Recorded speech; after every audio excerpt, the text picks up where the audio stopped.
ఓకేనా. మన ప్రభువును రక్షకుడైన యేసయ్య నామానికి మహిమ కలుగును గాక. ఆమేన్.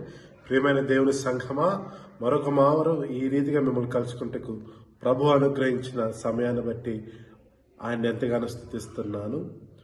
ప్రభు దినాన్ని మనం పరిశుద్ధంగా ఆచరించుటకు మనం ఎప్పుడు కూడా జ్ఞాపకం చేసుకోవాలి. అందుకే భక్తులు అంటారు కదా, నీ సన్నిధిలో ఒక్క దినం గడుపుట 1000 దినముల కంటే శ్రేష్టమని. మనమందరము కూడా ఈ యొక్క పునరుత్థాన ఆదివారమును పరిశుద్ధంగా గడుపుటకు ఆయన ఆలయంలోనికి ప్రవేశించి పాటలతోనూ ఆరాధనతోనూ చక్కటి వాక్యముతోనూ మనమందరము ప్రభువును మహిమపరచువారిగా ఉందాము.